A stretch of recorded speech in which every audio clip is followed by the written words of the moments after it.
Olá, gente, a paz de Cristo a todos. Vamos aqui a mais um vídeo com a ajuda do Papai do Céu, se assim ele quiser nos ajudar. Talvez esse vídeo fique um pouco longo, né? Mas bora ver. Eu quero tratar aqui de um negócio que tornou-se normal, pelo menos no meu meio aqui, né? E que não era para acontecer isso, mas a gente está com a prática normal. Mas bora ver lá tomando certo cuidado, né? O que é, gente, suborno? O problema é que a gente só vê o erro quando está nos outros. A gente não vê quando está na gente. Como o Senhor Jesus Cristo disse, né? Porque repara o cisco que está no olho do teu irmão e esquece de reparar a viga. O que é suborno? É o ato de oferecer, prometer, solicitar ou aceitar vantagem devida, como dinheiro, favores para influir ações e decisões de alguém, configurando crime de corrupção. É uma forma de corrupção, ativa ou passiva, que viola regras éticas e legais. Imagine isso no meio evangélico, alguém que é consagrado, não pelo chamado, porque reconhece que essa pessoa tem um chamado, um propósito. Isso já foi provado, porque as pessoas averiguam, né? 1 Timóteo em até instrui como deve ser tal averiguação. E aí essa pessoa é chamado, é preparada e é consagrada a tal evento. Só que não é assim na prática que ocorre. O primeiro absurdo que eu acho é você só pode ser consagrado se você dá dízimo e oferta. Aí você pega, desafia alguém a ir na antiga aliança ou na nova aliança, porque já que é questão de dízimo é a antiga aliança e outras regras básicas antes da lei de Moisés já existia o dízimo. E como era que existia esse dízimo? Se eu não estiver enganado, era alguém que tivesse uma terra ou algo assim, que essa coisa estava lá parada, não, o dono não usava, não usufruía, e alguém faz um acordo com esse dono e começa a usar aquilo e tirar lucro em cima daquilo, entendeu? Ele começa a trabalhar e começa a gerar riqueza daquilo. E tudo daquilo que era gerado do lucro era-se tirado por direito e dado ao dono, como a terra. Pode ver que Israel, originalmente, ele foi chamado para quê? Está aqui escrito para que Israel foi chamado. Diz assim, ó, portanto, aqui diz, e então subiu Moisés a Deus, e do monte do Senhor chamou, dizendo, assim falará aos filhos de Israel, vós tendes visto os sinais dos egípcios que eu vos levei sobre asas, como águia e trouxe a mim. Agora, pois, se atentamente ouvirdes minha voz e guardardes meu pacto, então sereis a minha possessão peculiar,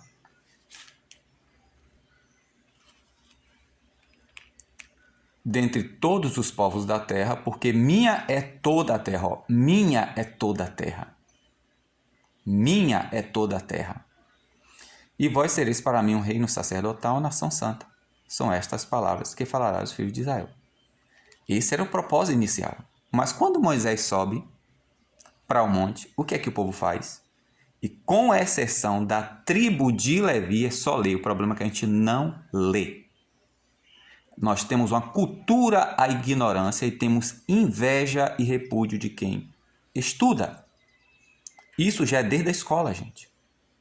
Quem estuda é vaiado, é desprezado. O professor que incentiva e quer que o aluno comece a pensar e aprender, esse professor é odiado. Então, até no nosso meio, principalmente no nosso meio pentecostal, parece que é uma cultura e um incentivo à ignorância. Porque dizem que a letra mata. Até essa ignorância, me perdoe o termo, uma burrice, porque não lê lá em 2 Coríntios, que está falando de que letra é essa? Está falando justamente da lei de Moisés, cujo propósito nunca foi salvar, como está escrito em Gálatas capítulo 3. O propósito dela é mostrar o pecado, Romanos 3, trazer a ira, Romanos 4, e mostrar aquilo que é tornado excessivamente o pecado. Entendeu? O propósito dele, do povo de Israel, é isso. Mas o que aconteceu? Somente a tribo de Levi que se manteve isento. Da tribo de Levi, o único que pecou foi o sumo sacerdote Arão. Olha que absurdo. O único que pecou de toda a tribo de Levi foi só o sacerdócio.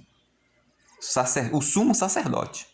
Olha o absurdo. Quem não devia, depois você lê se interessar. Que a maioria não se interessa mesmo por leitura. Aí o que acontece? Josué e Caleb também mantiveram-se fiéis. Agora, olha o que Pedro fala aqui agora. Primeira carta de 1 Pedro. Olha o que ele fala aqui agora. Deixando, pois, toda malícia e todo engano, todo fingimento de inveja. É o que nós temos muito. É o que nós temos, principalmente inveja. Se você mostrar um pouquinho de conhecimento, um pouquinho de domínio num assunto, um certo tipo de assunto, você começa a ser olhado de estranho, e quem está na direção, por não ter buscado esse dever que é, porque assim, você não é obrigado a nada, mas se você aceita ou assume uma responsabilidade, você tem que ser responsável. Todas as murmurações, desejar afetuosamente como meninos novamente nascidos, o leite racional, não adulterado, para que por ele vá crescendo. Não é uma doutrina mesclada, né, como nós fazemos. A doutrina deveria ser aquilo que Cristo mandou. O leite deveria ser puro, as coisas que eu tenho mandado a vós. Discipulem as nações e instrua, doutrinem ela a conservar o que eu mandei, não o novo evangelho. Não é o assembleísmo, não é o adventismo, não é o catolicismo, nem nenhum ismo. É o que Jesus mandou. O que Jesus mandou não é uma inovação, é o que ele mandou. Se é que já probaste que o Senhor é benigno. Aí diz, chegando a ele, pedra viva, reprovada na verdade pelos homens, e nós temos reprovado, de boca não, mas na prática temos reprovado. Para com Deus é letra, vós também sois pedras vivas, sois edificado casa espiritual e sacerdócio santo, casa espiritual, não é o edifício da nossa denominação. São as pedras vivas, são um rebanho, ou na verdade é o rebanho. Sois edificados sacerdócio santo para oferecer sacrifícios espirituais através de Deus por Jesus Cristo. Por isso também na Escritura se contém que pode ser uma pedra principal na esquina, eleita e preciosa, que nele crendo será confundida. Assim, para vós que credes, é preciosa. Então nós somos o quê? Nós somos os sacerdotes, né? Como diz aqui embaixo, ó. Cadê? Mas vós sois geração eleita, que era para ser aqui Israel, ó. Se agora atentamente ouvirdes a minha voz, vós sereis para mim possessão peculiar em toda a terra. Sereis o que? Sacerdócio, um reino sacerdotal, uma nação santa. Aí Pedro diz aqui, ó, vós sois gerações eleita, o sacerdócio real, a nação santa, o povo adquirido, para que anuncie as virtudes daquele que vos chamou. É anunciar as virtudes de Deus, não é a doutrina denominacional. Não é o que eu acho, o que eu penso. Como agora está na lição, né? Trindade, trindade, trindade. Isso é de estudar o conceito, o que é Deus. E como ele se manifesta, aí quer se limitar a nomenclaturar. Quer engessar Deus e colocar. Aí fica repetindo, sofrendo lavagem cerebral. Você estudar, aqui está Deus se manifestando em 3 pessoas. O que é Deus? O que significa Deus? Aqui você vai ver Deus manifestando na sua profundidade, que nós chamaríamos de o Espírito Santo, que chamaríamos da vontade, o Pai, que chamaríamos de intelecto, e o Filho de razão, porque ele é a palavra. É só estudar, gente, compreender a coisa, a essência, o que é Deus, e a manifestação, o Pai, o Filho e o Espírito. Aí não quer se limitar, ficar repetindo, para você ter um cérebro que apenas responde gatilhos. É um cérebro programado que aprende só a repetir. Quando é questionado, não sabe porque aprendeu apenas a decorar. Então, quando você vai ver mais adiante ainda, em Números capítulo 3 e Números capítulo 4, aqui está no capítulo 3, depois você lê o capítulo 3, o capítulo 4 e o capítulo 7. Você vê aqui Deus mandando, no capítulo anterior, o capítulo 2 e o capítulo 1, fala que Arão não poderia ser contado entre os filhos de Israel, porque eles não teriam herança nem parte nenhuma. Eles seriam chamado ao ministério, já que querem embolar, fazer essa confusão, esse carnaval, essa Babilônia, misturando a nova aliança com a antiga aliança, a sombra com o corpo. Essa conveniência católica romana, quer fazer esse carnaval? Então vamos seguir o que diz. Quem fosse chamado ao ministério não poderia ter nenhum outro tipo de profissão ou exercício. Eles tinham que dedicar-se exclusivamente ao ministério. Então não podia ter duplo salário, ganhar um salário lá, outro salário cá. Em primeiro lugar, o sacerdócio arônico. O sacerdócio arônico, gente, está lá em Levítico, ou aqui em Números 18. Nunca pagou tributo, nunca deu dízimo, nem nunca deu oferta, nem primícia. O sacerdócio arônico em Israel estava acima até dos reis. O sacerdócio arônico só estava abaixo de Deus aqui na terra. Se nós não cultuássemos a ignorância e não buscássemos mais o partidarismo religioso e buscássemos mais entender a palavra de Deus, que nós de boca dizemos que ela é soberana, mas na prática soberana é o que eu acho e a minha doutrina denominacional, saberíamos disso. Então, Arão estava acima de todos, até hoje em Israel. Só o fato dele ser levita, da pessoa ser levita, já é coisa. Tanto é que levita não entra em nenhum lugar que estiver morto. Não pode. Padre católico, pastor católico, faz extremunção, toca, vai em lugar que tá morto, vai em cemitério, não. Quem é levita, ou seja, da tribo de Levi, não essa torção que nós temos. Ah, quem canta é levita. Eu sou levita da casa do Senhor. Você é da tribo de Levi? Você é descendente de Levi?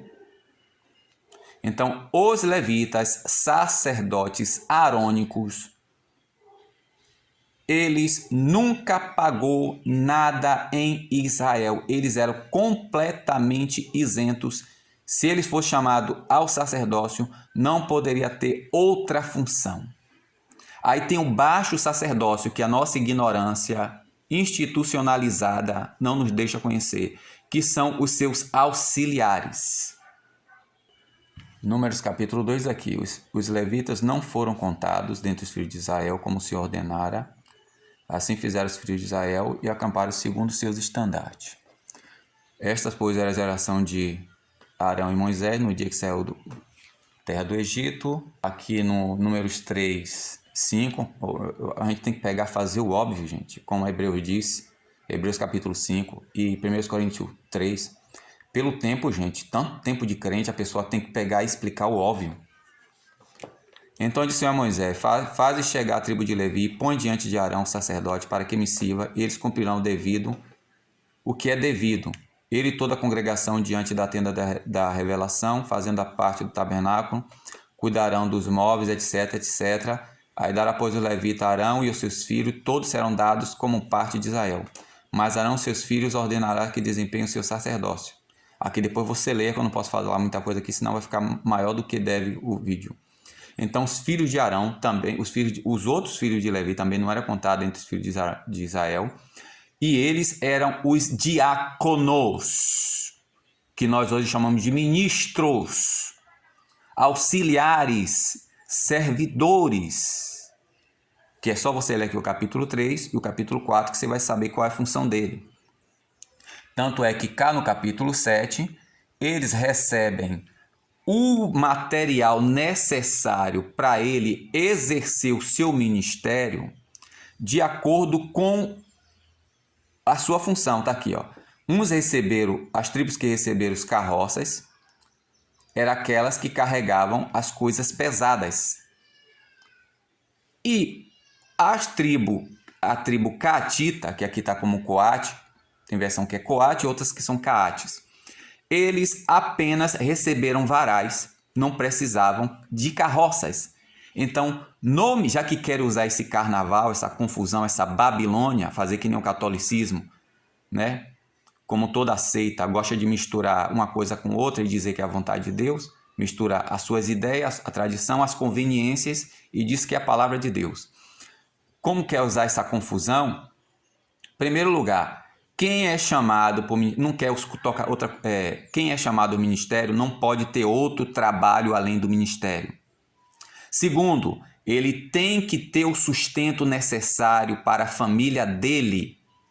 Terceiro, ele tem que ter o necessário para exercer o cargo dele, a função dele, o ministério dele, o serviço, que a palavra ministério quer dizer isso, serviço. Tá entendendo, gente?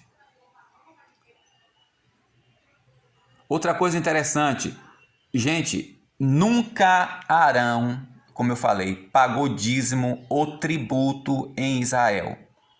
Nunca Arão e seus filhos, chamado ao ministério, deu nenhum tipo de tributo em Israel. Aliás, os reis, antes de tirar qualquer coisa, tinham que primeiro tirar a primícia, depois tirar a oferta, e depois tirar o dízimo, e depois tirar o dízimo do dízimo, o trízimo, que era de 3 em 3 anos, tinha que ser levado até. Então, até isso, a nossa ignorância, porque nós nos limitamos a apenas repetir aquilo que é colocado na nossa cabeça.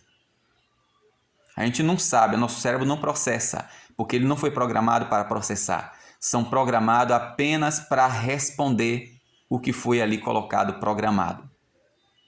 Então diz aqui Arão, está aqui, você lê Levítico 18, eles tinham que receber as primícias, não sei o que lá, que se você vai ler também Números, é interessante ler Levítico para entender, por isso que o nome é Levítico.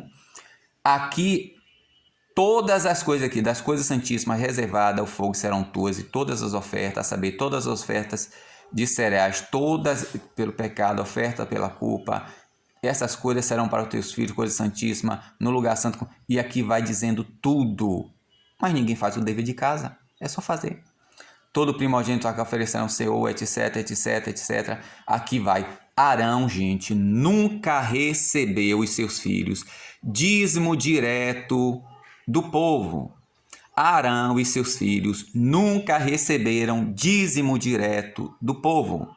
Era só as ofertas, os holocaustos, os sacrifícios pacíficos, etc, etc. Entendeu? Aqui diz aqui, mas os levitas farão serviço da tenda da revelação e eles levarão sobre si a iniquidade. Que era o levita. O levita é o que é hoje? Os advogados, os juízes, os prefeitos, os vereadores, os soldados, os agentes comunitários. Era tudo isso que faz uma comunidade funcionar. Esse era o papel dos levitas. É só ler 1 Crônica, gente. Leia o livro de 1 Crônicas, principalmente relativo a Davi antes da morte dele, capítulo 25, capítulo 26, capítulo 1 até o capítulo 5. A gente, como eu disse, a gente não gosta de ler, a gente não tem cultura de ler. A gente tem a cultura de falar sem nunca saber, querer ensinar sem nunca saber. Vai pregar, aí fala um bocado de coisa lá que depois pergunta o que foi que você falou, não sabe o que foi. Me perdoe a expressão, uma loucura. Graças a Deus que Deus, na sua misericórdia, sabe que tem gente que tem ali que precisa ouvir e ali dá sempre alguma coisa. Porque tem gente ali que, para me buscar em vão, nunca em vão buscar o Senhor. Mas a ignorância reina. Os levitas farão serviço da tenda da revelação, eles levarão sobre si a sua iniquidade pelas vossas gerações, estatuto perpétuo de Israel. Porque os dízimos que os filhos de Israel oferecem ao Senhor, em oferta alçada, tenham dado em herança aos levitas. Não é os sacerdotes. Então, se quer usurpar da antiga aliança e pôr sobre nós que somos sacerdotes e reis, porque é isso que a Bíblia diz. O que é que diz aqui Apocalipse? Os levitas eram apenas sacerdotes. Nós somos o que aqui? E da parte de Jesus Cristo, que é o fiel testemunho e primogênito dos mortos, e príncipe dos reis da terra, aquele que nos ama e em seu sangue nos lavou nosso pecado e nos fez reis e sacerdotes para seu Deus e Pai. A ele glória e poder. Nos fez reis e sacerdotes, não é apenas sacerdotes. E não é apenas rei. Reis e sacerdotes. Eu quero saber qual rei que paga imposto, gente. O único rei que paga imposto é aquele que é subjugado. Ou seja, sacerdote subjugando outro sacerdote e extorquindo o que não é devido, ainda usurpando o que não é devido. Porque quando você faz alguém pagar o que não deve, você está extorquindo. E quando isso que é devido para outra pessoa, no caso aqui, o dízimo, para quem é? Diz para o Senhor Arão, tu e teus filhos, a casa de teu pai, levarão a iniquidade do santuário. É do santuário. Mas relativo aos levitas, o que é que diz aqui? Cadê? Todas as ofertas alçadas, todas as coisas consagradas dos filhos de Israel, oferece ao Senhor. O que era oferecido ao Senhor era dado a quem? A Arão e aos filhos de Arão. Disse também o Senhor mais a Arão, a herança, que tem mais aqui, ó. Disse mais o Senhor, na sua herança nenhuma terás, se quer tomar dízimo, se quer tomar oferta e se quer exercer ministério, não pode ter propriedades, não pode ter riquezas, luxos, salários exorbitantes. Quanto é? 40 mil, 45 mil, 80 mil? Quanto é o salário? Está lá em número 7, gente. É o suficiente, e aqui em número 18, tem que ser o suficiente para manter-se e exercer o ministério. Não é para enriquecer, se é que enriquecer vai virar empresário, vai trabalhar para si.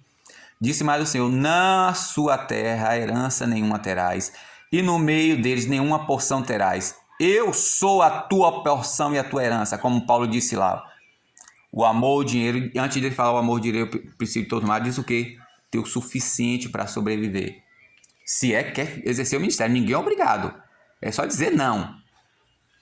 Eis que a Levi tenho dado o quê? Todos os dízimos em Israel, por herança, pelo serviço que prestam, o serviço da tenda da revelação.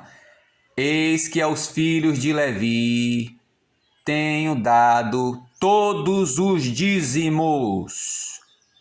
Levi, quem era o Levi? Vamos ver aqui quem Davi diz que são os levitas. Aqui no capítulo 6, é por isso, aqui no capítulo 6 fala a respeito deles, ó. Quem são os filhos de Levi.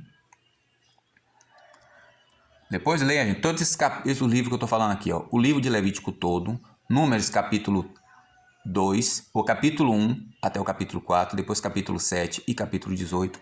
Primeiros Crônicas, capítulo 6, tá aqui, ó, tudo bonitinho, capítulo 7. Aí depois vemos aqui Primeiros Crônicas, capítulo 25, deixa eu ver se é isso mesmo, é 26.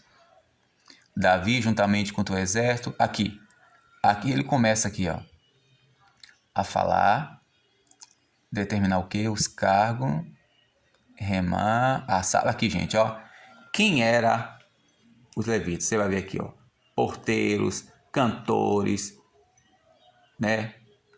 Asaf, Emã e Gedutum. Gesso, Caate e Merali, se não me engano. Ó, profetizar com harpas, com símbolos, alaúde. Este foi o número dos homens que fizeram.